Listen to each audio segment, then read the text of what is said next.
Button? You want dead air, bro? You leave me here by myself, all right? No. I'll give you dead air. It's not dead air. We're already live. I already clicked the buttons to be live. Oh, no. You got to tell me. Oh, yeah. Hey, Clayton, we're getting ready to go live. Okay. We went live. All right. Fair enough. We'll let some people drop in here. Get up and going. They can already see us. It's only two already. Hear us. They can see us and hear us. Hopefully the right button is pushed on the mic. Hopefully so. So they can hear us correctly. That's a nice looking tool pouch you got there. Yeah, it's about 8 years old. You want to do a video on making custom tool pouches stuff? Not today. Well, okay. How about a different day? We got a kit coming out. We could probably do that. Don't we have a kit coming out for tool pouches? Yeah, just kind of a general purpose tool pouch, and it's very customizable. Right. Very modular, if you will. So maybe we can take that one and put some extra pockets on it. Yeah. Do something like that. Yeah, maybe.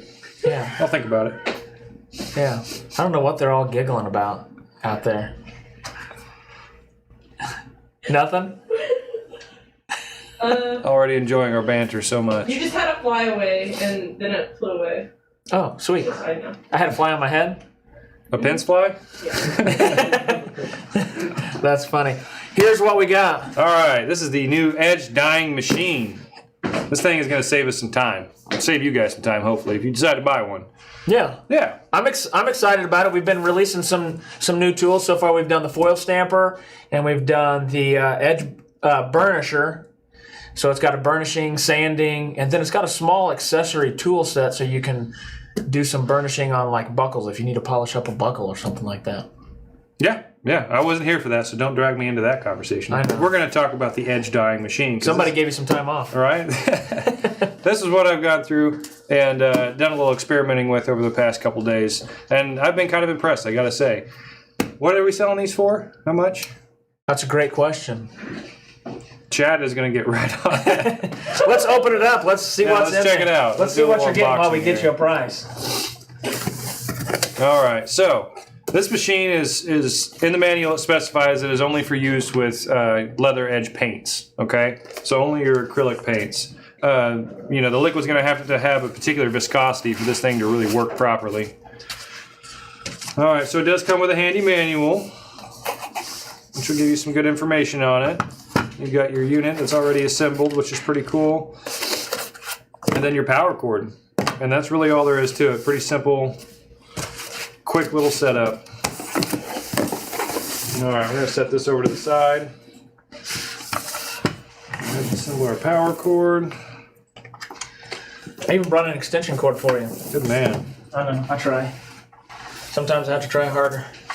All right, power supply just plugs in the back right there. Make sure and use an extension cord. Get your regular 16 gauge extension cord. Safety first. All right.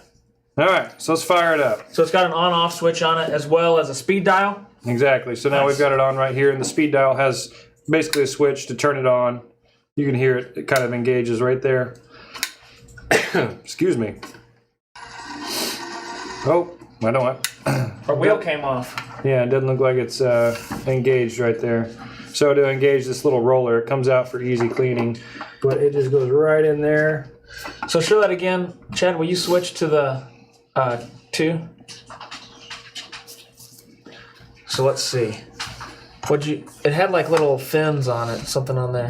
You pull it back out of there? Sorry, I'm like reaching everywhere. There you go. So it's got, let's see if I can get oriented here. There you go. So it's got this little pin right here that's fixed in the shaft. Okay. And so that it couples with this other shaft. Nice. And it just kind of goes in there loosely, not real tight or anything. Yeah. And make sure and get it in there. I'll tell you what might be a good idea. Let's go ahead and just disassemble this and show how it's clean before we fill it up with paint and try to do that later. So come back to 1 there for a second. So we're just going to take off this roller again. Slides right out. You want me to wait a second? Nope, keep going. All right.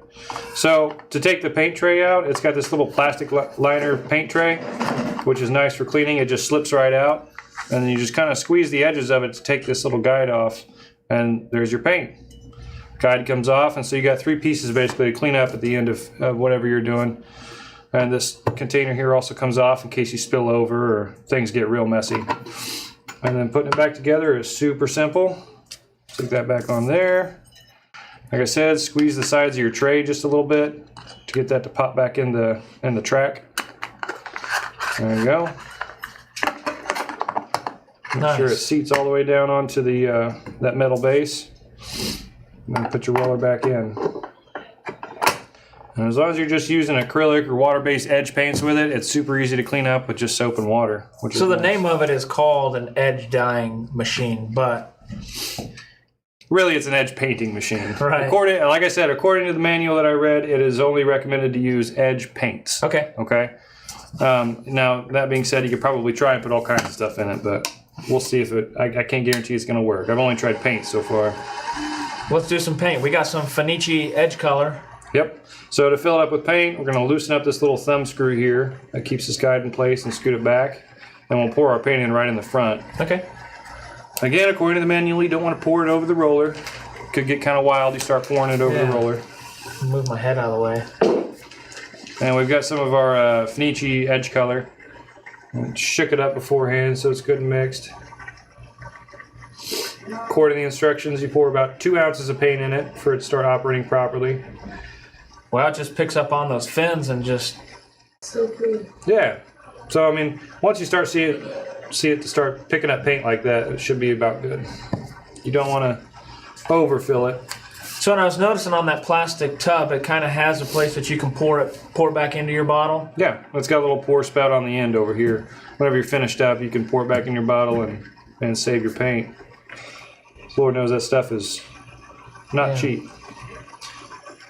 So we're gonna push the spreader forward real slowly as we get close, so you can kind of get it close enough to where it'll start spreading that paint out a little thinner on the roller.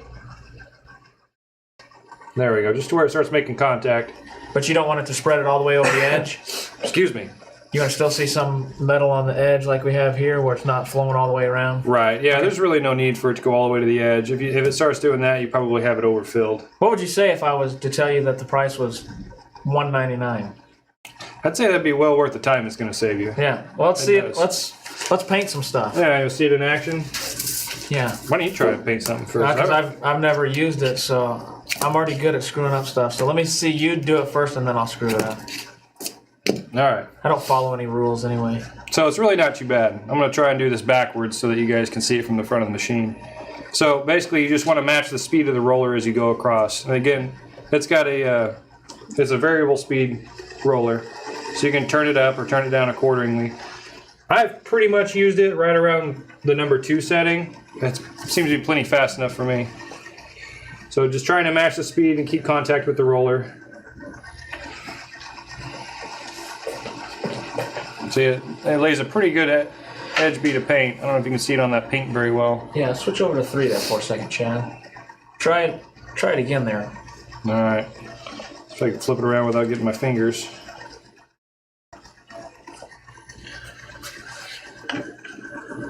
So you're not really hitting... This is more just a cover. We're not really touching that at all. No, No, that acts as to basically spread the paint out to give you an even coat across the roller. That failed. Let's do it on this blue piece of drum dyed veg, so you guys can see it a little bit better. Yeah. Any questions so far that you have of what it would do or how to use it? It's pretty simple. So Matthew says turn it to 11. Turn it up to 11. I mean, I'll show you guys. I mean, I thought it might fling some paint. It gets going pretty quick, but it doesn't make too big of a mess. So are you pushing all the way against it when you go across? Or are you trying to stay above it? I'm keeping contact with the roller. Okay. So, and it just rolls right across, and it gives you a pretty clean edge. It takes a little practice to get used to. I'm all fun and games for 11. Wow. So as it speeds up, due to the shape of the roller, the centrifugal force gathers the paint towards the center of the roller, and so it'll allow you to apply a thicker bead of paint. Does that make sense? That makes a lot of sense. Aren't you doing some sort of engineering? Well, yeah. Okay. I'm going for mechanical engineering right now, but Looks like we got something hanging up in our paint. take a drink of water real quick. All right. That's on my throat. Yeah, let's see what I can mess up. What do we have in our paint, Clayton? Do you know? Well, this was a used bottle, so there might be just a little piece of some goobers dried in paint it. in there. Yeah. All right, let's see what happens. You're gonna try it at 11, huh? Sure. No holds bar. That's pretty quick. So just. Whoa, jeez. Yeah, you gotta like try to match the speed of the roller. There we go. That ain't bad. Except for I made a splashed out everywhere. Like I said, I've been doing most stuff at about a 2. Yeah, you can. Right? All right. Well, let's try it at a 2 then.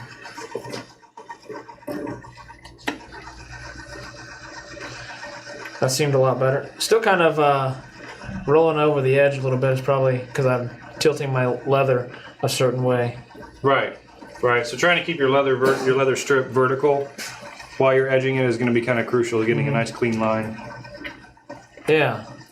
So I was noticing on these pieces that you have out there, is it just because we didn't let it dry long enough that it's running off the sides of it? Right. Right. So you brought a hairdryer in here with us. I did. A lot of times whenever I'm painting strips or painting anything, I'll have a hairdryer running. Of course, I took my extension cord for the roller. But Yeah, that's all right. yeah, half the time I'll just have a hairdryer sitting on the table like this or propped up a little bit, and I'll just lay my pieces in front of it. So what would you do with this? So we got one coat on there. We're gonna wait for that to dry and sand it back off and lay another coat on there. Yep. Just kind of build up our edge.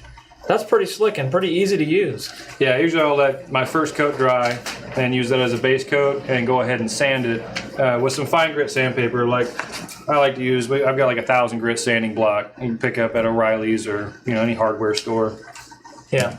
That or even 400 grit sandpaper does a pretty good job smoothing it out, and then laying your final coat down will be nice and smooth. Yeah.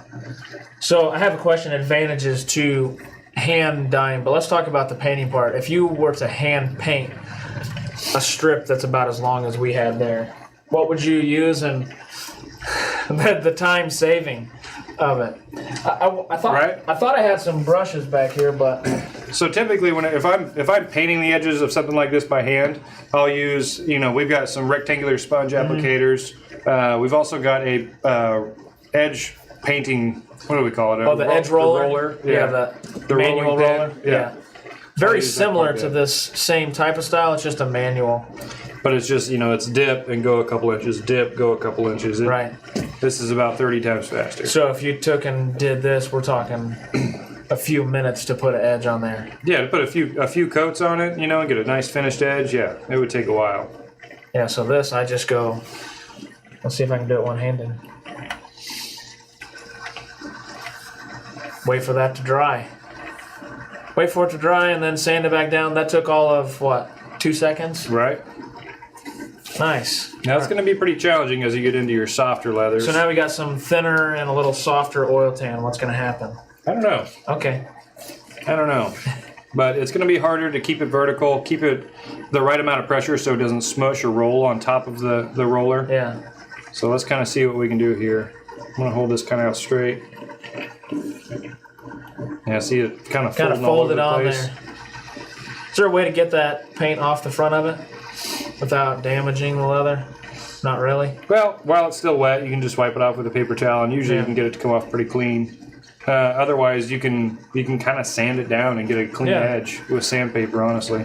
So there you are, $199 edge dyeing machine. Not quite on the website yet, but if you want to call in, we can definitely get you one. If you haven't seen the other videos of the new machines that we had out, you can find those as well. A foil and printer, I think it was $449 for that. And then just a small tabletop burnisher. It's not the biggest burnisher in the world, but it's going to get the job done for kind of the first burnisher that you get. Maybe you don't have one yet. Even if you're sanding or the disc, I saw Denny back there sanding or sharpening some of his bevelers. Yeah, little jeweler's rouge on it. We got one out earlier today and started playing with it, and I mean it'd be really handy if you're doing it by hand right now for sure. Well, there you are. Yeah, man. $199. Pretty simple, but it's a great machine and a huge time saver. All right. Well, if there's no other questions, it's a pretty easy tool. You got off easy today, Clayton. Yeah, that's not too bad. All right. Thanks, guys, for watching us, and hopefully later this week we'll be bringing out another machine that you might be able to do something like this with. There you go. We'll see. All right, thanks, guys.